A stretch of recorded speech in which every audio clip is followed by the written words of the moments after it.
ক্ষমতায় বসে বিএনপি সংস্কারের প্রতিশ্রুতি বেমালুম ভুলে গেছে বলে অভিযোগ করেছেন জাতীয় সংসদের বিরোধী দলীয় নেতা ও জামায়াতে ইসলামীর আমির ডক্টর শফিকুর রহমান।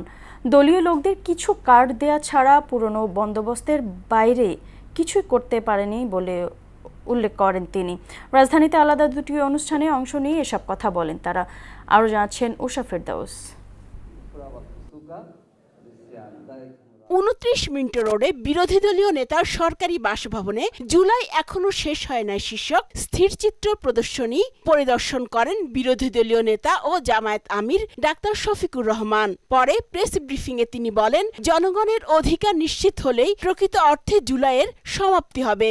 যে নির্বাচন হলো, যে কায়দায় হোক তারা গেলেন ক্ষমতায়, টু-থার্ড পেয়ে গেলেন, এবার তাদের মানসিকতা বদলে গেল। দুইটা শপথ নেওয়ার কথা, একটা নিলেন আর একটা নিলেন না। তারা বলতেছেন এটা সংবিধানে নাই। ভাই, সংবিধান তো ২৬ সালের নির্বাচনও নাই, কিন্তু সেই চাঁদাবাজি আগের চাইতে বেশি, সেই দুর্নীতি আগের চাইতে বেশি, সেই দলীয়করণ আগের চেয়ে বেশি। এর জন্য কি এতগুলা জীবন জ্বলল, এতগুলা মানুষ পঙ্গু হলো? সেখান থেকে কাকরাইলে ইনস্টিটিউশন অব ডিপ্লোমা ইঞ্জিনিয়ার্সে আয়োজিত জাতীয় উলামা প্রতিনিধি সম্মেলনে যোগ দেন জামায়াত আমির। সম্মেলনে বক্তারা দেশের স্বার্থে সবাইকে ঐক্যবদ্ধ থাকার আহ্বান জানান। আমরা ক্ষমতায় যেতে চাই দিনকে বিজয়ী করার জন্য। জুলুম, নির্যাতন, অত্যাচার প্রসারিত হয়েছে। সেই জায়গা থেকে যদি মানবতাকে ফিরিয়ে আনতে হয়, তাহলে সে আগের দ্বারাই আসতে হবে। যে আমরা যেখানেই থাকি না কেন সেখানে আমরা ঐক্যবদ্ধ থাকবো। ঐক্যে করে আগামীর বাংলাদেশ গড়তে হলে ওলামায়ে কেরামের ঐক্য লাগবে।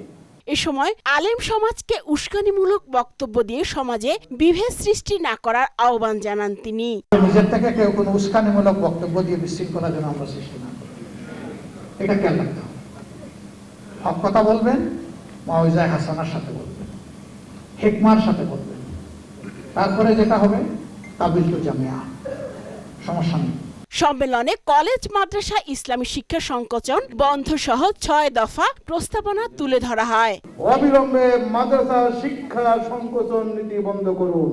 উষা ফেরদৌস, মোহনা সংবাদ, ঢাকা।